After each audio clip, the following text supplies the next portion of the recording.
This area of the town was extensively developed with the coming of the railway in the mid-1800s. As a result, the original old road to Chippenham had to be cut, and a new road to the town constructed. Some established pubs in St Paul's found themselves using their back doors for custom.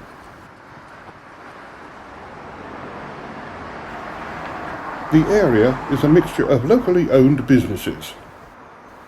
There are restaurants for all tastes with just a short walk. There's a shop for second-hand goods and a betting shop.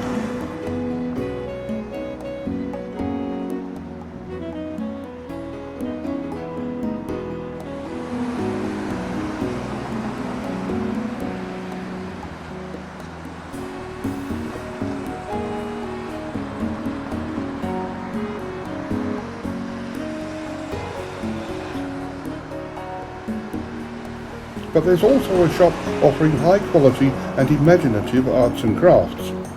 Just look, and it's all here.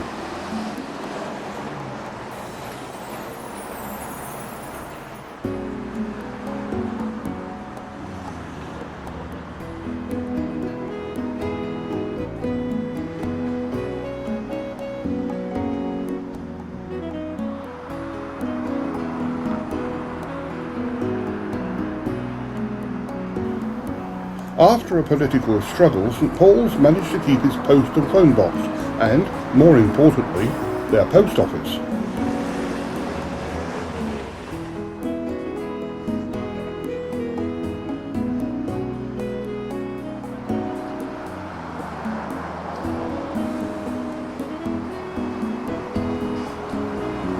The New Inn is one of 3 pubs here, but for the teetotaler, there's Scoff's, an excellent and friendly cafe.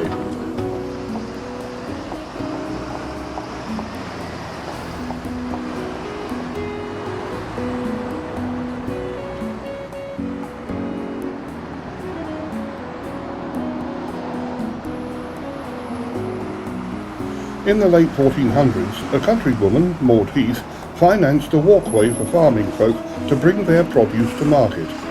A parts of the causeway still exist, and here's a marker indicating the beginning of the last stretch before arriving in Chippenham. A fish and chip shop is hard by, as you can see from these two. But there's a choice of Chinese food here too.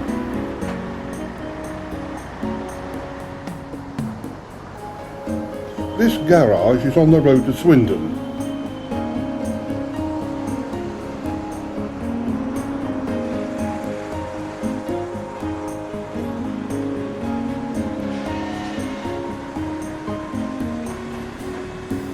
From here, you can take the road to Bath, Chippenham Town, Swindon or Malmesbury. In a short stretch of the original old road, you can find the back entrance to the New Inn, of which we saw earlier, and the original building of the Old Road Tavern.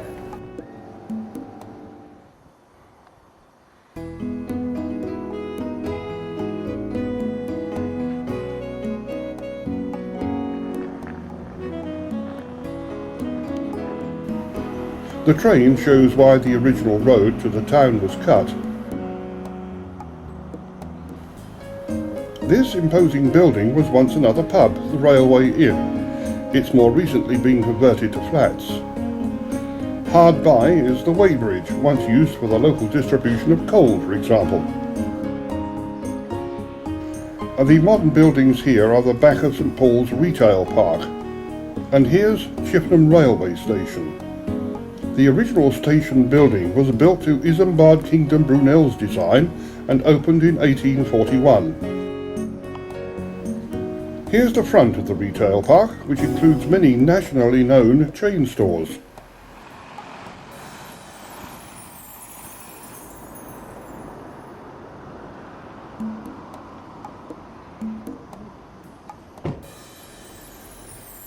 The park is called Hathaway after an earlier owner of this site. He it was who developed heavy industry here to help with the development of the railways. And yes, he was a relative of Shakespeare's wife.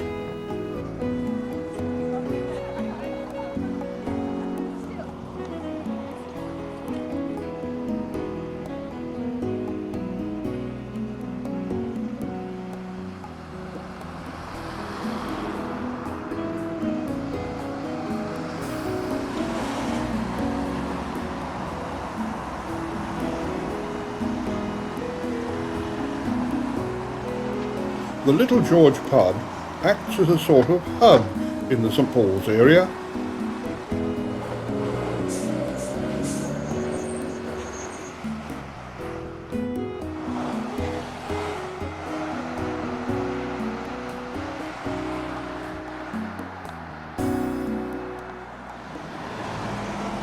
St Paul's Church was built by George Gilbert Scott in 1854 to 1855 in the early English geometric style, with a tower in 4 stages rising to a spire of 146 feet. It contains a peal of 8 bells. The church was consecrated on the 18th of April 1855. It's worth a trip to see what's behind the church. This secluded spot is known as the hamlet.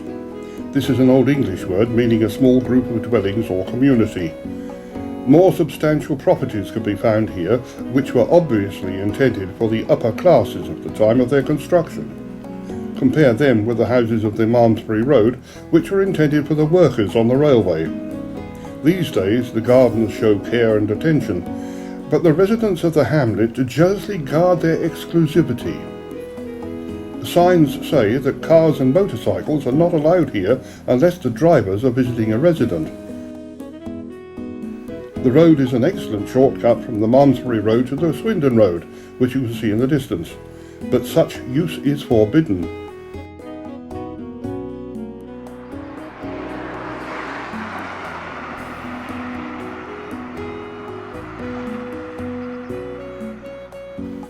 But let's return to the Malmesbury Road. Just a short distance along this road, on the left, is John Cole's Park.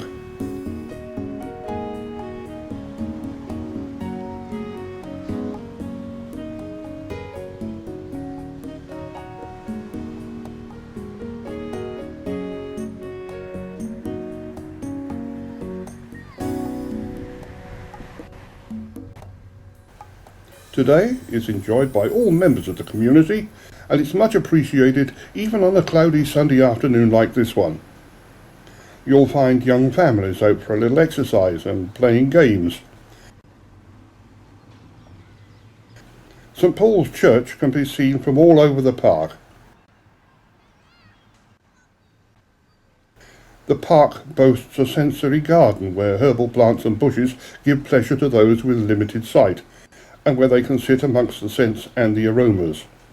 Flower beds are provided at a height that makes it easier for gardening enthusiasts with mobility conditions to get close to them.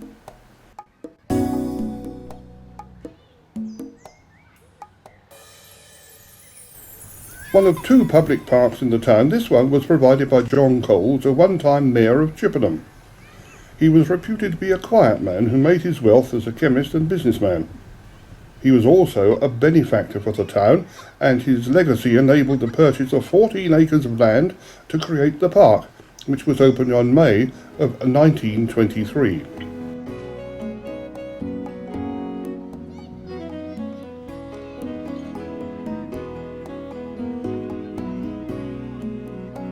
Tennis is popular today, and occasional joggers jog around the specially marked footpaths so that they can work out just how far they run. A recent spell of very heavy rainy weather has spoiled much of the floral efforts of the staff, but enough survives to make a gentle stroll around the flower beds and the paths worthwhile. There's much to be enjoyed here, whether taking part in sport or appreciating the work of the park staff of gardeners who keep the grounds in excellent condition all the year round. Or perhaps, this Sunday afternoon, enjoying the brass band in the bandstand sounds more like fun.